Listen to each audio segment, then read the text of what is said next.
Bonjour, mon nom est Louis. Dans cette vidéo, vous apprendrez comment installer, configurer et utiliser VCL Media Player. VLC Media Player est un lecteur de fichiers vidéo et audio en plus d'être gratuit et complet. Pour commencer, ouvrez votre navigateur préféré à la page de google.ca et cherchez pour VLC Media Player suivi de la touche Entrée du clavier.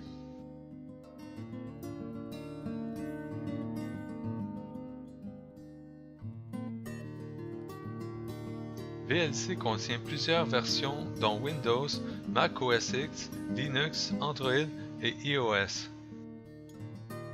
Pour télécharger la version 32 bits pour Windows, cliquez sur la flèche et le lien Windows.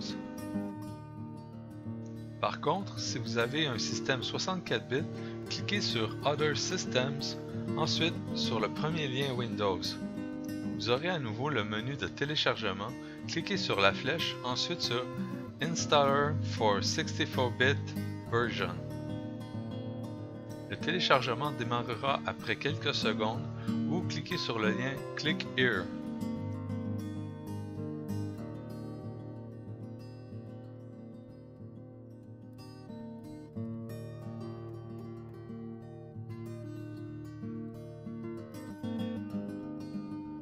Quand le téléchargement sera terminé, double-cliquez sur le fichier et cliquez Suivant pour commencer l'installation. Vous obtiendrez une fenêtre vous demandant d'autoriser cette application à modifier votre appareil. Cliquez sur Oui. Choisissez la langue d'installation et cliquez OK.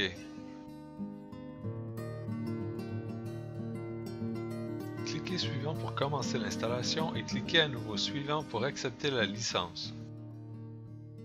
Dans cette fenêtre, vous pouvez entre autres choisir les types de fichiers supportés et associés à VLC Media Player. Comme vous pouvez voir, la liste des extensions est longue et exhaustive.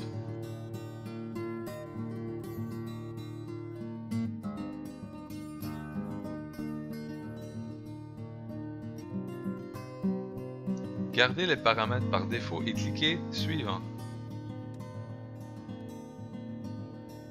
Dans cette fenêtre, vous avez le choix d'installer VLC dans un autre répertoire. Je vous recommande de laisser les paramètres par défaut et cliquer Installer.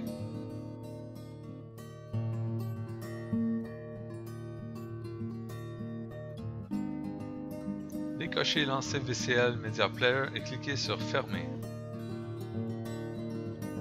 Double-cliquez sur votre vidéo préférée ou encore sur une musique de format MP3 par exemple, et VLC Media Player s'exécutera automatiquement.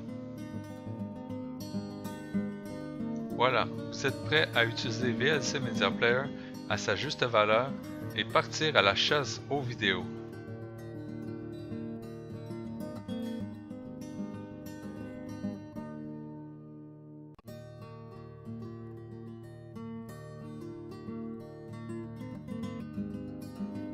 Comme les préférences de VLC peuvent être assez complexes, nous nous contenterons de configurer uniquement les options nécessaires pour son bon fonctionnement. Afin d'éviter des erreurs de fonctionnement, dirigez-vous dans la section Outils, ensuite Préférences. Dans l'onglet Interface et le sous-groupe Liste de lecture, cochez N'autoriser qu'une seule instance. Cela évitera au logiciel l'erreur de ne pas démarrer la lecture de la vidéo ou de l'audio que vous aurez double-cliqué. Cliquez sur l'onglet Audio pour obtenir les paramètres audio. Je vous recommande de cocher Toujours remettre le niveau de volume à 50%. Cela vous évitera d'avoir oublié le volume à 125% après un de vos morceaux musicaux préférés et de réveiller les voisins en pleine nuit. Dans la section Effets, je vous recommande de normaliser le volume. Qu'est-ce que la normalisation du volume? C'est un chiffre de calcul de niveau moyen du volume entre 0,5 et 10. Quand le dernier tampon de lecture dépasse à la hausse ou à la baisse, le volume est ajusté pour conserver le plus précisément possible le même volume pour l'oreille humaine. Pour l'onglet vidéo, changeons le format d'image pour la capture vidéo de PNG vers JPG. Cela vous permettra de mettre vos meilleurs clips vidéo en fond d'écran.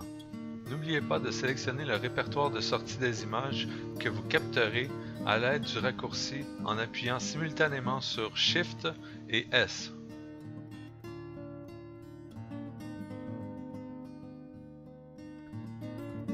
Comment ça marche maintenant? La façon la plus simple de lire un média, c'est d'utiliser le bouton droit de la souris en cliquant sur une ou plusieurs pièces de musique. Pour faire une sélection multiple, vous devez tenir le bouton CTRL du clavier et cliquer sur le bouton gauche de la souris sur les pièces que vous voulez lire. Notez que toutes les pièces deviendront en surbrillance pour indiquer qu'elles sont bien sélectionnées. Tenez la touche CTRL du clavier et cliquez plusieurs fichiers audio. Quand vous aurez terminé, cliquez sur le bouton droit de la souris sur l'un des fichiers en surbrillance et vous obtiendrez deux options. Attention, dans les deux cas, les fichiers seront ajoutés à la liste des titres. Si vous sélectionnez Lire, le titre est inséré dans la liste et est joué immédiatement. Par contre, si vous choisissez Ajouter à la liste de lecture de VLC, le titre est ajouté à la fin de la liste et sera joué plus tard. Pour voir ce qui se passe vraiment, cliquez sur le menu Vue, ensuite Liste de lecture, ou si vous préférez, CTRL-L pour basculer entre le mode visuel et la liste des titres. Cliquons avec le bouton droit de la souris sur un nouveau titre et ensuite Lire. Comme vous pouvez voir, la pièce est ajoutée et jouée immédiatement. Ajoutons deux pièces de plus et voyons ce qui se passe. Comme vous pouvez voir, la pièce qui joue est en caractère gras et continue de jouer et les deux fichiers sont mis à la suite pour être joués plus tard. Maintenant, comment effacer un titre ou toute la liste? Pour effacer un titre, cliquez avec le bouton droit de la souris sur la sélection et choisissez Supprimer la sélection.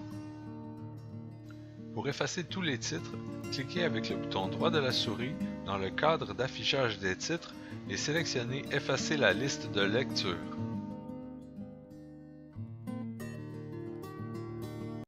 Comment bien utiliser VLC pour les vidéos d'apprentissage? Comme il est plus agréable de visionner une vidéo en plein écran, il y a deux façons de l'obtenir.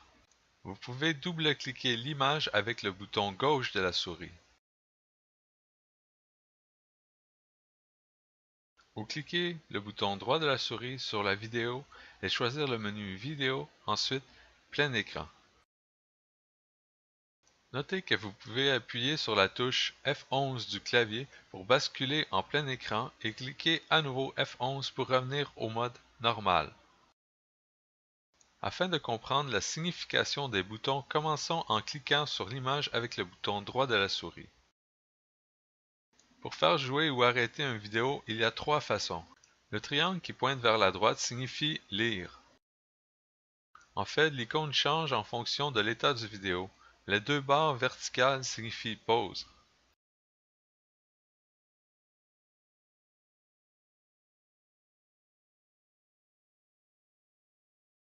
Voyez comment le bouton change au bas de VLC.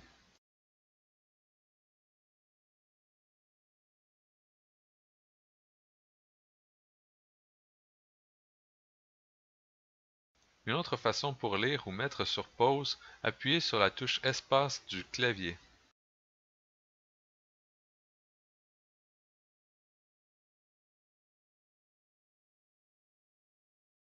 Vous pouvez aussi arrêter la lecture à l'aide du bouton marqué d'un carré.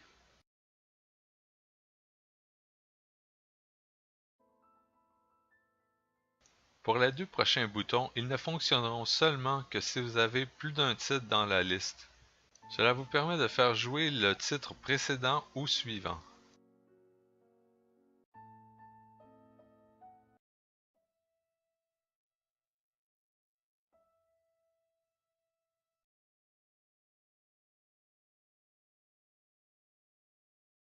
Le prochain icône vous donne accès au plein écran. Comme vous pouvez voir, en bougeant la souris, vous obtenez un menu qui se cache automatiquement si vous ne bougez pas la souris. Il vous suffit de cliquer l'icône à nouveau pour basculer entre la fenêtre normale et le plein écran. L'icône suivante est une façon de commuter entre la vidéo et la liste des titres. Pour le prochain bouton, il y a trois statuts.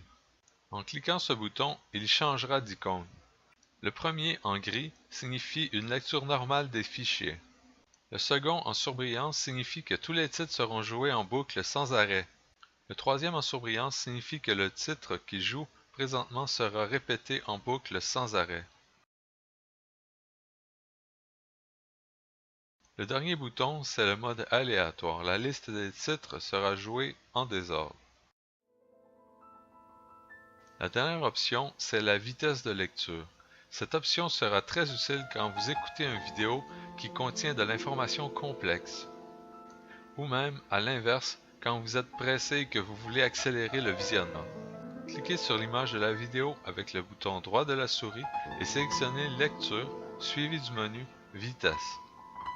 Sélectionnez ensuite la vitesse que vous voulez. Voilà, vous en savez assez pour vous débrouiller avec succès dans VLC, votre nouveau joueur de médias.